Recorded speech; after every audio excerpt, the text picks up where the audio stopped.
अगर आप नए हैं इस चैनल के लिए तो सब्सक्राइब करना मत भूलिएगा एंड अपने नोटिफिकेशन को ऑन कर सकते हैं, जहां से आप मेरी आने वाली और भी वीडियोस को भी कैचअप कर सकते हैं। साथ ही याद रहे, अगर आपने नोटिफिकेशन ऑन नहीं करा तो आप मेरी आने वाली वीडियो को मिस कर देंगे।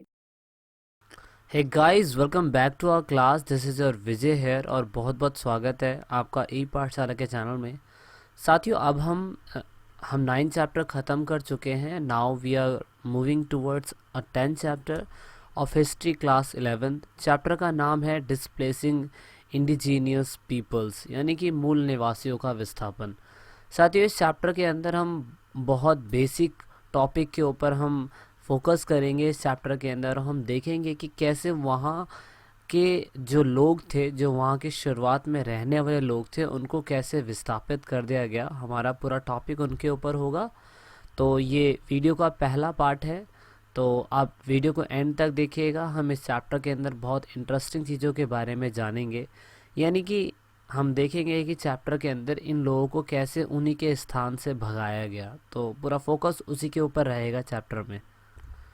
देखिए, मूल निवासियों का विस्थापन का मतलब क्या है। सबसे पहले तो मूल निवासी समझिए। इस चैप्टर के अंदर यहाँ पे इस चैप्टर के अंदर कोशिश ये करी गई है कि अमेरिका और ऑस्ट्रेलिया, वहाँ के कुछ जो मूल बाशिंदे थे, वहाँ के खुद रहने वाले शुरुआती लोग, उसके बारे में हम पढ़ेंगे। उनके इतिहास पे ही पूरा फोकस किया गया है।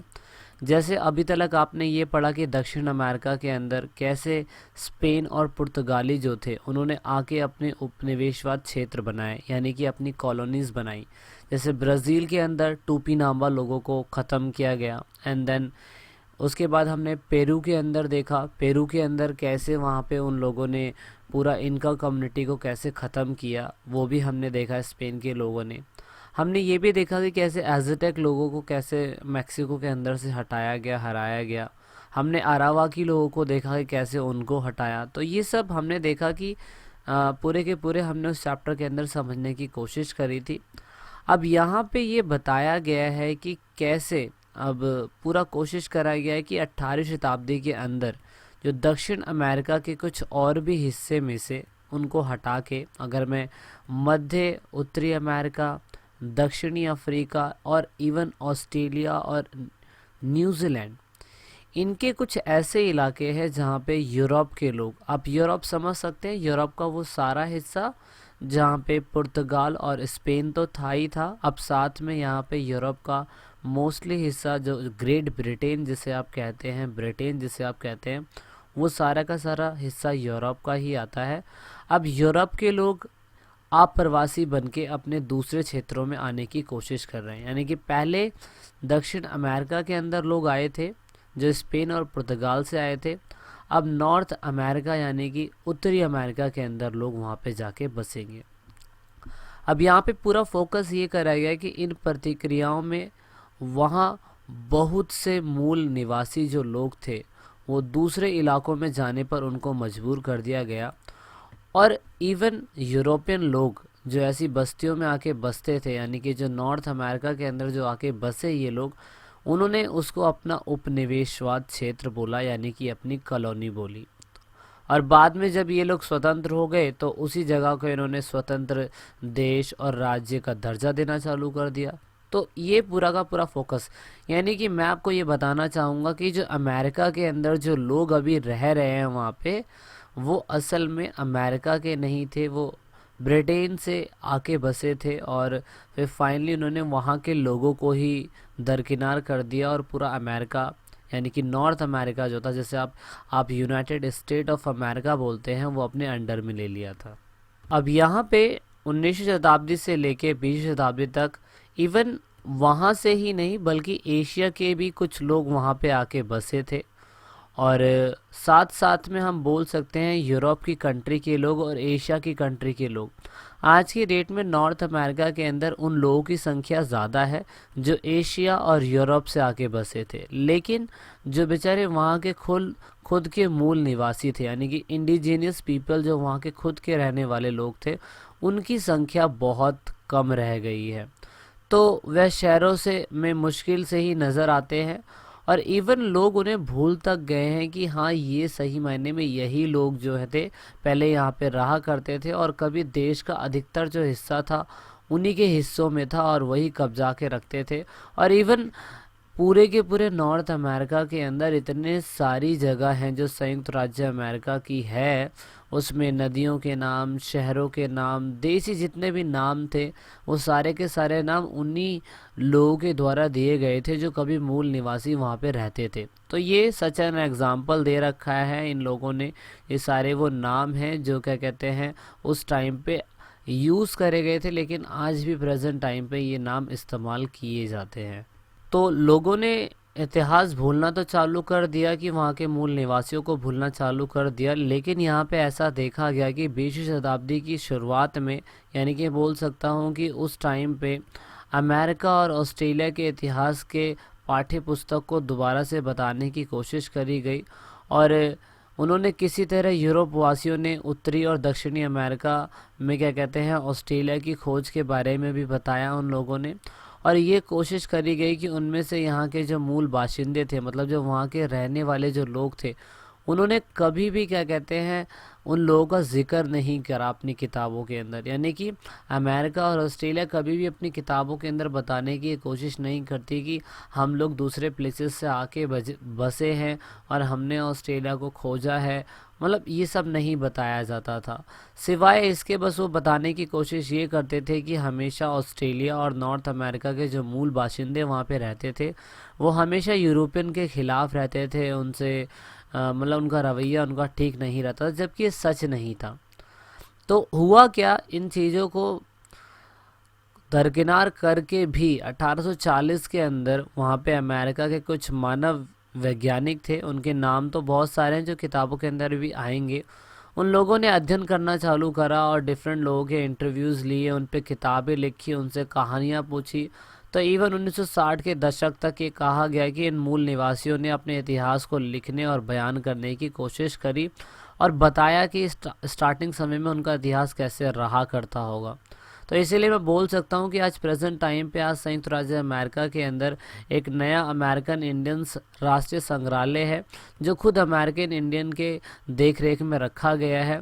इसमें ये बताने की कोशिश करी गई है कि वहाँ के मूल निवासी जो कभी शुरुआत से वहाँ पे रहा करते थे और यूरोप के लोगों ने वहाँ पे आके उनकी ज़मीनों पे कैप्चर कर लिया, उन लोगों के बारे में ये पूरी की पूरी वहाँ पे एक आर्कीव बनाते हैं, एक आर्चरी बनाते हैं, एक संग्रहालय बनाते हैं जहाँ पे पूरे उन कल्चर को दिखाया जाता है कि अर्ली टाइम पे वहाँ के इंडिजिनियस पीपल जो वहाँ के खुद के रहने वाले लोग थे वो लोग किस टाइप के थे। तो साथियों, मूल निवासी जो लोग थे वो सिर्फ़ और सिर्फ वो लोग यूरोपियन से ही नहीं थी। यानी कि जब कभी आपने शुरुआत में देखा होगा चैप्टर 8 में, आपने जाना भी होगा चैप्टर 8 के अंदर जहाँ पे हमने कन्फ्रंटेशन ऑफ द कल्चर्स के बारे में पढ़ा था, उसमें ही बताने की कोशिश करी गई थी कि शुरुआती समय में जो यूरोप की कंट्री स्पेन और पुर्तगाल थी, उन्होंने तो क्या कहते हैं अमेरिका के अंदर साम्राज्यवाद की स्थापना तो करी, यानी कि उन्होंने दक्षिण अमेरिका के अंदर स्थापना करी, लेकिन बाद में उनका जो साम्राज्य था उसका विस्तार होना 17वीं सेंचुरी तक बंद हो गया था। यानी कि मैं कह सकता हूँ कि 17वीं सेंचुरी के पहले पहले तक, यानी कि 15वीं शताब्दी में जब कभी क्रिस्टोफर कोलंबस आए थे और 200 साल तक उन्होंने कैसे आसपास के इलाकों का शोषण किया था वो हमने देखा था और हमने 8 चैप्टर में पढ़ा भी है। जिसने 8 चैप्टर नहीं पढ़ा तो जाइए पहले 8 चैप्टर को समझिए, वो चैप्टर भी बहुत इम्पॉर्टेंट है। अब यहाँ पे यूरोपियन जो लोग थे उन्होंने अपना साम्राज्यवाद यानी कि अपनी इम्पीरियलिज्म जो है यूरोपियन इम्पीरियलिज्म उसको बढ़ाने की कोशिश करी इन लोगों ने। क्यों? क्योंकि उस टाइम तक हुआ क्या है कि अब यहाँ पे ना दूसरे यूरोप की जो कंट्रियाँ थी, जैसे कि यहाँ पे फ्रांस है, हॉलैंड है और इंग्लैंड है। याद रखिए ये भी यूरोपियन कंपनी है और यूरोपियन देश है, और स्पेन और पुर्तगाल भी यूरोपियन देश है। अब यहाँ पे ये 3 कंट्रियाँ जो है समय के साथ साथ उभरना चालू हो गई और इन्होंने कोशिश ये करा कि दूसरे देशों पे अपनी व्यापारिक गतिविधियों का ये लोग विस्तार करें। यानी कि फ्रांसीसी, हॉलैंड और इंग्लैंड के लोगों ने अमेरिका, अफ्रीका और एशिया यहाँ के इलाकों में अपनी कॉलोनी बनाने की शुरुआत करनी चालू कर दी। तो ये याद रखिएगा, this is the theme part of this story. यही पूरे चैप्टर का थीम पार्ट है जिसे आपको समझने की ज़रूरत है कि फ्रांसीसी, हॉलैंड, इंग्लैंड, इन लोगों ने ही अमेरिका, अफ्रीका और एशिया के अंदर अपने उपनिवेशवाद बनाने की पूरी कोशिश करी। जैसे कि इंग्लैंड के लोगों ने पूरे के पूरे नॉर्थ अमेरिका के अंदर आना चालू कर दिया, और कभी साउथ अफ्रीका के अंदर, कभी साउथ अमेरिका के अंदर स्पेन और पुर्तगाल लोग आए थे। तो मैपिंग याद रखिएगा, कंफ्यूजन होने की ज़रूरत नहीं है। नॉर्थ अमेरिका के अंदर कौन आया? नॉर्थ अमेरिका के अंदर इंग्लैंड आए, और इंग्लैंड के लोग आए, इंग्लैंड के बाशिंदे आए। और उसके बाद साउथ अमेरिका के अंदर कौन आया? स्पेन और पुर्तगाल आए। तो ये चीज़ याद रखिएगा। अब यहाँ पे हम आगे कंटिन्यू करते हैं स्टोरी। इवन यहाँ तक देखा गया कि जो ग्रेट ब्रिटेन के अंदर जो आयरलैंड जो है जो जोड़ा गया है, वो भी कभी उपनिवेशवाद क्षेत्र जो था, यानी कि जो कॉलोनी बनाई गई थी, वो इंग्लैंड के द्वारा ही बनाई गई थी। क्योंकि यहाँ पे हुआ क्या था कि यहाँ पे ज़्यादातर जो बड़े बड़े लैंड ऑनर्स हैं वो सारे अंग्रेज ही हैं, इसीलिए आयरलैंड भी जो है वो पूरा का पूरा इंग्लैंड का ही एक उपनिवेशवाद क्षेत्र रहा है।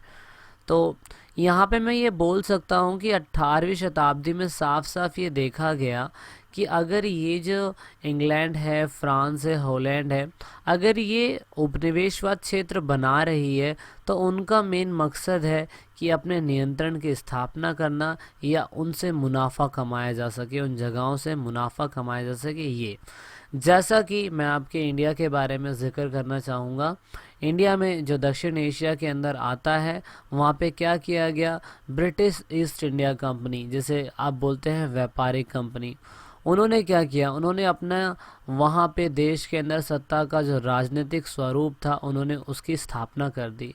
यानी कि पूरा पॉलिटिकल कंट्रोल जो था ब्रिटिशर्स ने, ब्रिटेन के लोगों ने, यानी कि इंग्लैंड के लोगों ने हमारे देश में बनाया, और हमारे यहाँ के स्थानीय शासकों को उन्होंने हराना चालू कर दिया। जैसे कि झांसी की रानी लक्ष्मीबाई, तात्या टोपे, बहादुर शाह जफ़र, इन सबको हराया, लेकिन अपने इलाके का एक्सपेंशन इन लोगों ने कंटिन्यू रखा। तो इससे हुआ क्या? इससे हुआ ये कि शासकों को हराते चले गए और अपने इलाके को बरकरार रखा।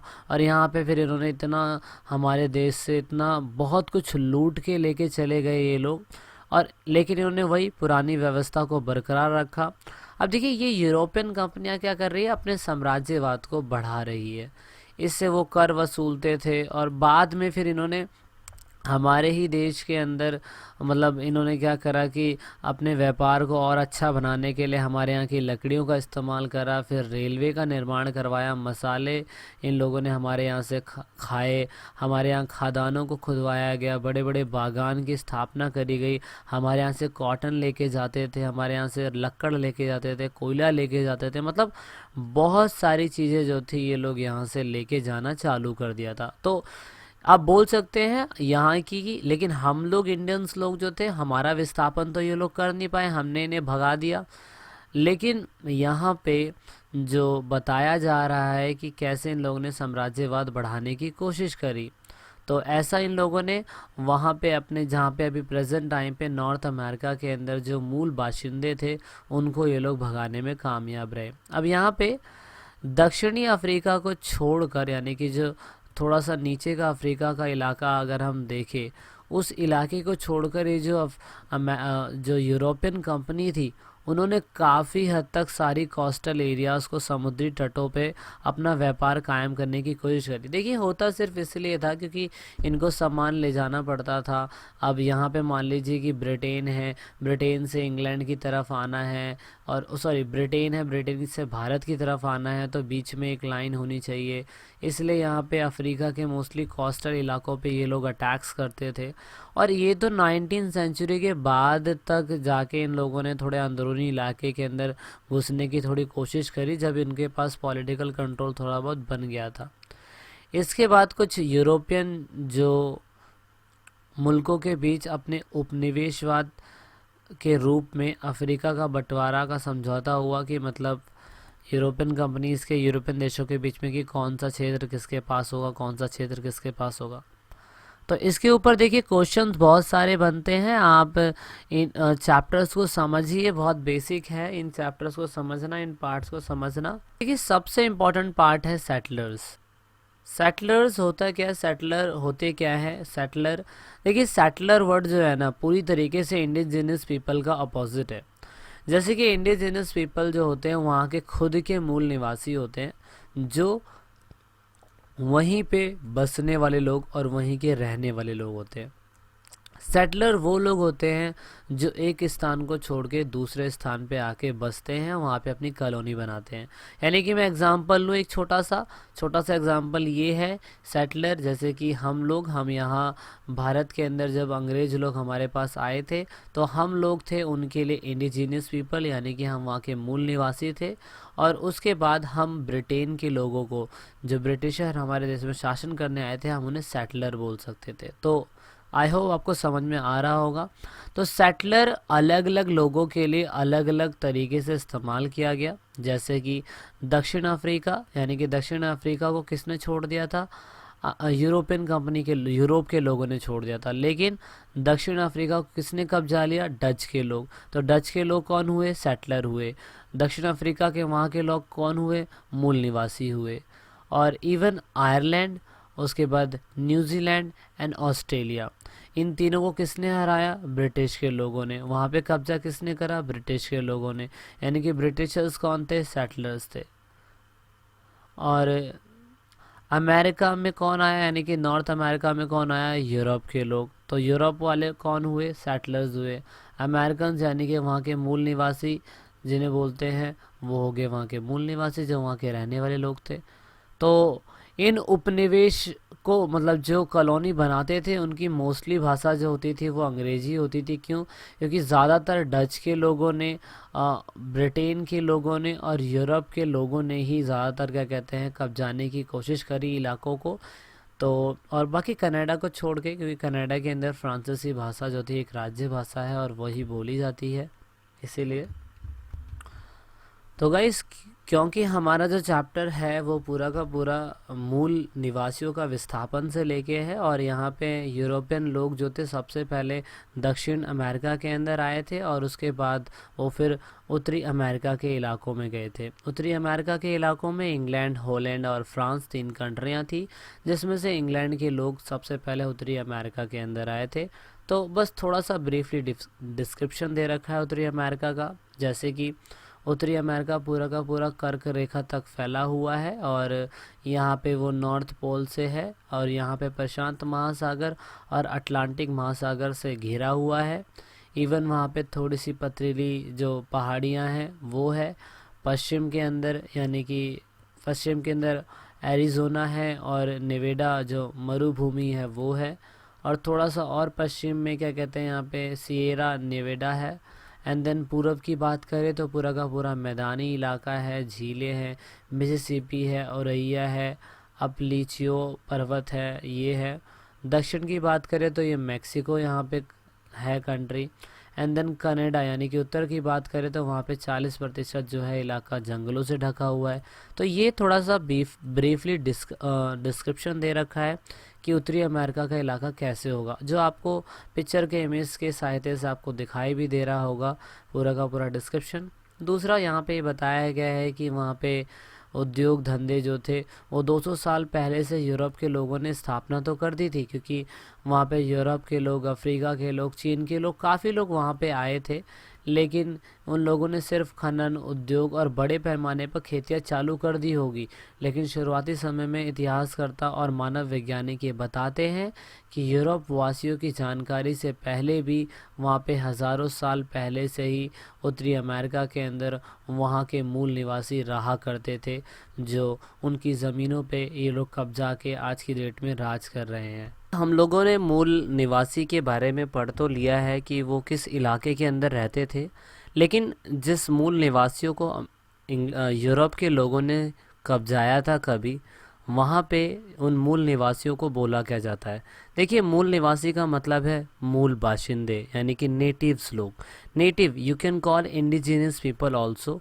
इंडिजिनियस पीपल का मतलब भी यही होता है, और नेटिव लोगों का मतलब ऐसे व्यक्ति जो अपने मौजूदा निवास स्थान पर ही पैदा हुए हो और 20वीं शताब्दी के आरंभिक वर्षों तक यह पद यूरोपियन लोगों द्वारा अपने उपनिवेशवादों के बाशिंदों के लिए इस्तेमाल किया जाता था, जबकि ये सच नहीं होना चाहिए, क्योंकि नेटिव लोग तो वही होते हैं जो व्यक्ति वहाँ पे बसने वाले लोग, जो वहीं पे पैदा होने वाले लोग हो।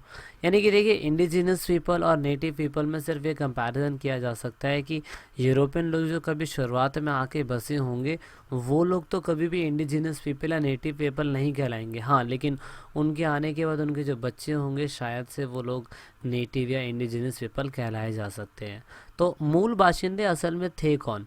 देखिए, मूल बाशिंदे यानी कि मूल निवासी, ऐसा कहा जाता है कि उत्तरी अमेरिका के अंदर यूरोपियन देश के कब्जाने से पहले लगभग 30,000 साल पहले से वहाँ पे मूल निवासी रहा करते थे।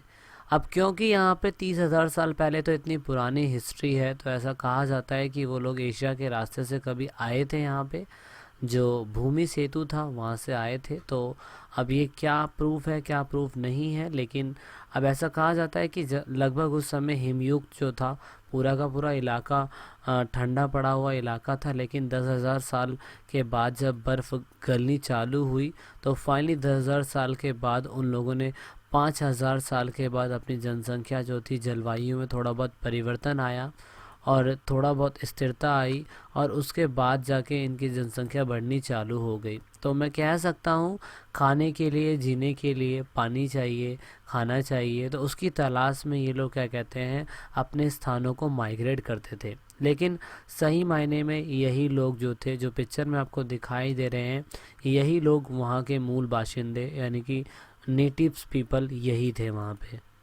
जो आज से लगभग 30,000 साल पहले वहाँ पे एमर्ज हो गए थे। देखिए, ऐसा ये कहा जाता है क्योंकि पानी की तलाश में तो इंसान रहेगा ही रहेगा, दैट इज़ वाई ये हमेशा जहाँ पे नदी घाटियाँ होती थी उसके साथ ही अपने गाँव को बसाते थे और ज़्यादातर ये लोग समूह के अंदर रहते थे। और दूसरा, ये खाने के लिए, उस समय फसल तो थी नहीं शुरुआत में, लेकिन खाने के लिए मछली थी, मांस थे, और इवन उस टाइम पे थोड़ी बहुत फसलें उगाते थे अगर, तो सब्जियां और मकई उगा लेते थे, जो आसपास के इलाकों में काफ़ी हमने देखा था। आपको याद होगा कि इनका समुदाय के लोग, एज़टेक के लोग, और इवन हमने देखा कि वहाँ पे जो आपके माया सभ्यता लोग थे वो सारे के सारे मक्का ही उगाते थे। तो उस समय शायद से फसल फेमस होगी, इसलिए ये लोग यही उगाया करते थे। अब ये लोग ज़्यादातर मांस की तलाश में, क्योंकि टेस्ट ही वही होता था, तो उसकी तलाश में ज़्यादातर लंबी यात्रा भी कर लेते थे। इनको ज़्यादातर तलाश ये रहती थी कि बाइसन यानी कि कोई जंगली भैंस होती थी, ज़्यादातर इनको उसकी ही तलाश रहती थी, और जो घास के मैदान में ही घूमा करती थी। बाद में ऐसा ये कहा जाता था कि ये लोग ज़्यादा जानवरों को मारते नहीं थी, जितना इनको भोजन की ज़रूरत पड़ती थी उतना ही ये लोग भोजन के बाद ही क्या कहते हैं जानवर को मारते थे। लेकिन वो तो बहुत टाइम के बाद ऐसा हुआ कि इन निवासियों ने, मूल निवासियों ने बहुत सारी हत्याएं करी और बहुत सारे जानवरों को मारा, लेकिन शुरुआती समय में ये लोग इतने क्रूर नहीं थे।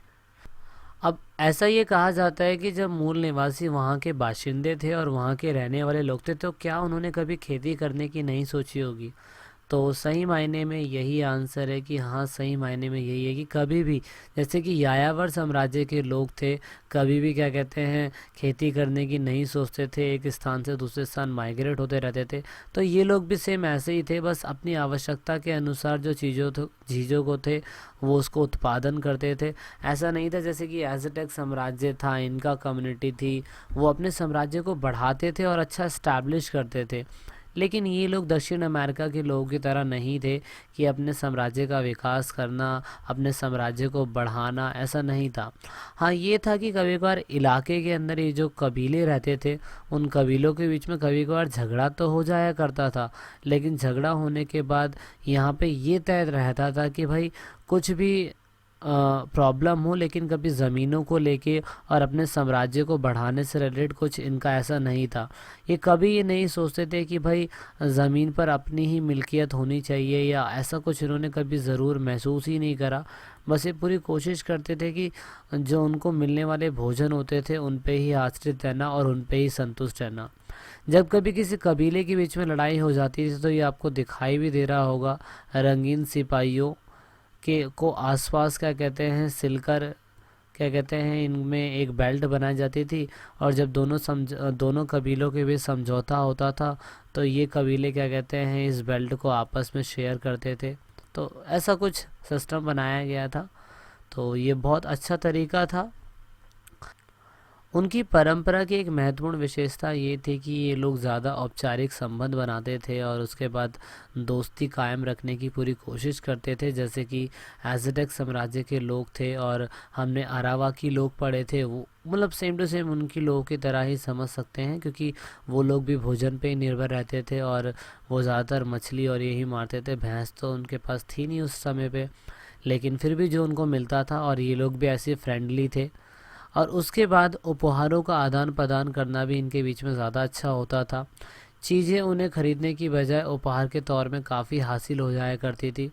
अब अमेरिका के अंदर क्या कहते हैं बहुत सारी भाषाएं बोली जाती थी, लेकिन वो लोग लिखने के लिए माहिर तो नहीं थे, क्योंकि मूल निवासी लोग थे, उनको ज़्यादा डिपेंड होता नहीं था।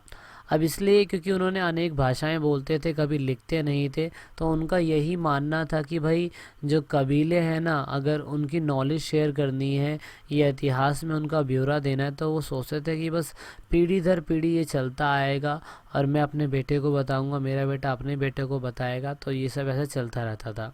अब यहाँ पे हम बोल सकते हैं कि ये लोग कपड़े पहनने के लिए काफ़ी अच्छे खूबसूरत कपड़े पहनते थे, और सबसे अच्छी नॉलेज जो आज की डेट में लोगों के पास है, यानी कि सूरज देख के, मौसम देख के, कौवे की हालत को देख के ये बता दिया जाता था कि भाई हाँ आज बारिश होने वाली है, नहीं होने वाली है।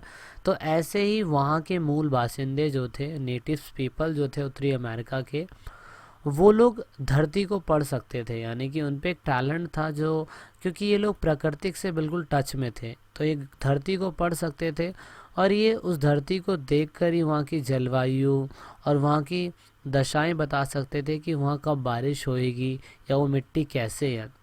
इनको इतनी नेचर से ये लोग टच में रहते थे, इसी वजह से जैसे कि पढ़े लिखे लोग जो होते थे वो सब चीज़ों को पढ़ के समझ जाते थे, ऐसे ये लोग नेचर को देख के वहाँ के हालात को समझ जाते थे। तो ये टैलेंट था इन लोगों का, आप बोल सकते हैं। So this is it in this part, और हम मिलते हैं सेकंड पार्ट में। फाइनली अगर आप नए हैं इस चैनल के लिए तो अपने फ्रेंड्स एंड फैमिली को ज़रूर बोलिएगा इस चैनल को सब्सक्राइब करने के लिए।